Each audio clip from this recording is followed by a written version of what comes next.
ನಮಸ್ತೆ ಫ್ರೆಂಡ್ಸ್, ಲತಾ ಅಡುಗೆ ಚಾನಲ್ಗೆ ನಿಮಗೆಲ್ಲರಿಗೂ ಸ್ವಾಗತ. ನಾನಿವತ್ತು ಅವರೆಕಾಳು ಬೋಂಡನ ಮಾಡಿದ್ದೀನಿ. ಈ ರೀತಿ ಅವರೆಕಾಳು ಬೋಂಡನ ಮಾಡೋದು ಹೇಗೆ ಅಂತ ಹೇಳಿ ನೋಡ್ಕೊಂಬರೋಣ. ನೀವಿನ್ನೂ ನಮ್ಮ ಚಾನಲ್ಗೆ ಸಬ್ಸ್ಕ್ರೈಬ್ ಆಗಿಲ್ಲ ಅಂತ ಹೇಳಿದರೆ ಸಬ್ಸ್ಕ್ರೈಬ್ ಆಗಿ, ವಿಡಿಯೋನ ಲೈಕ್ ಮಾಡಿ, ಶೇರ್ ಮಾಡಿ, ಹಾಗೆ ಕಮೆಂಟ್ಸ್ ಮಾಡಿ. ಅವರೆಕಾಳು ಬೋಂಡನ ಮಾಡ್ಕೊಳ್ಳೋದಕ್ಕೆ ಮೊದಲಿಗೆ ಒಂದು ಕುಕ್ಕರ್ಗೆ ಒಂದು ಸ್ವಲ್ಪ ಅವರೆಕಾಳನ್ನು ಹಾಕ್ಕೊಂಡಿದ್ದೀನಿ. ಅದಕ್ಕೆ ಒಂದು ಸ್ವಲ್ಪ ನೀರು, ರುಚಿಗೆ ತಕ್ಕಷ್ಟು ಉಪ್ಪನ್ನು ಹಾಕಿಬಿಟ್ಟು ಗ್ಯಾಸನ್ನು ಮೀಡಿಯಮ್ ಫ್ಲೇಮಲ್ಲಿಟ್ಟು 2 ವಿಷಲನ್ನು ಕೂಗಿಸ್ಕೊಳ್ತೀನಿ. ಒಂದು ಮಿಕ್ಸಿ ಜಾರನ್ನ ತೊಗೊಂಡ್ಬಿಟ್ಟು ಮಿಕ್ಸಿ ಜಾರಿಗೆ ಒಂದು 4 ಹಸಿಮೆಣಸಿನ್ಕಾಯಿನ ಹಾಕ್ಕೊಂಡಿದ್ದೀನಿ. ಇವಾಗ ಹಸಿಮೆಣಸಿನ್ಕಾಯಿನ ಗ್ರೈಂಡ್ ಮಾಡ್ಕೊಳ್ತೀನಿ. ಇವಾಗ ಒಂದು ಮಿಕ್ಸಿಂಗ್ ಬೌಲನ್ನು ತೊಗೊಂಡಿದ್ದೀನಿ. ಮಿಕ್ಸಿಂಗ್ ಬೌಲಿಗೆ ನಾನಿಲ್ಲಿ ಒಂದು ಸ್ವಲ್ಪ ಹಸಿ ಕಡಲೆ ಹಿಟ್ಟು, ಈರುಳ್ಳಿ,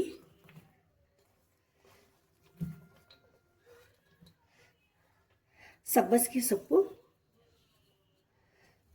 ಒಂದು ಸ್ವಲ್ಪ ಕೊತ್ತಂಬರಿ ಸೊಪ್ಪು, ಒಂದು ಸ್ವಲ್ಪ ಓಂಕಾಳು, ಅರ್ಧ ಟೇಬಲ್ ಸ್ಪೂನಷ್ಟು ಜೀರಿಗೆ ಪುಡಿ,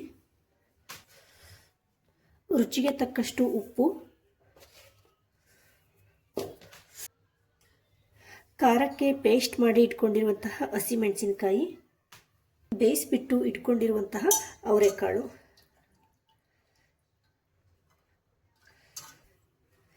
ಮೊದಲಿಗೆ ನೀರು ಏನು ಹಾಕೊಳ್ಳೋಕೆ ಹೋಗಬೇಡಿ, ಹಾಗೇನೆ ಇದನ್ನ ಚೆನ್ನಾಗಿ ಮಿಕ್ಸ್ ಮಾಡ್ಕೊಳ್ಳಿ.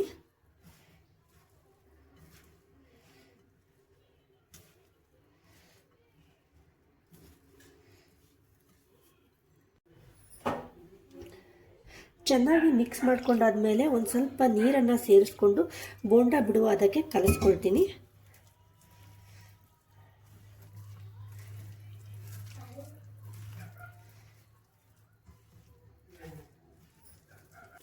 ಹಿಟ್ಟನ್ನು ನಾನು ಈ ರೀತಿಯಾಗಿ ಕಲಿಸ್ಬಿಟ್ಟು ಇಟ್ಕೊಂಡಿದ್ದೀನಿ. ಎಣ್ಣೆನ ಕಾಯೋದಕ್ಕೆ ಇಟ್ಕೊಂಡಿದ್ದೀನಿ. ಎಣ್ಣೆ ಚೆನ್ನಾಗಿ ಕಾದಿದೆ. ಎಣ್ಣೆ ಕಾದ್ಮೇಲೆ ನಾನಿಲ್ಲಿ ಬೋಂಡನ ಹಾಕ್ಕೊಳ್ತಾ ಇದ್ದೀನಿ.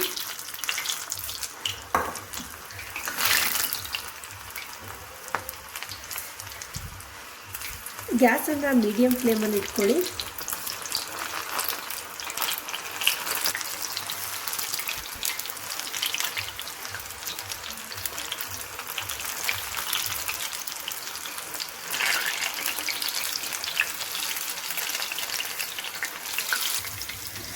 ಚಳಿಗಾಲದಲ್ಲಿ ಟೀ ಜೊತೆ ಏನಾದರೂ ಸಂಜೆ ತಿನ್ನಬೇಕು ಅನಿಸಿದರೆ ಈ ರೀತಿ ಒಂದ್ಸರಿ ಅವರೆಕಾಳು ಬೋಂಡನ ಟ್ರೈ ಮಾಡಿ.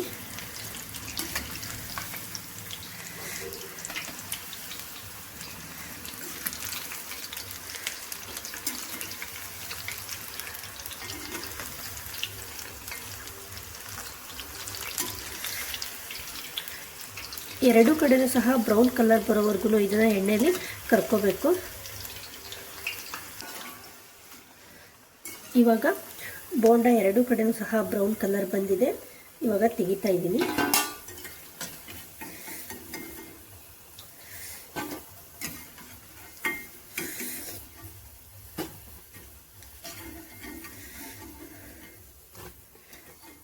ಬಿಸಿ ಬಿಸಿಯಾದ ಅವರೆಕಾಳು ಬೋಂಡ ರೆಡಿಯಾಗಿದೆ.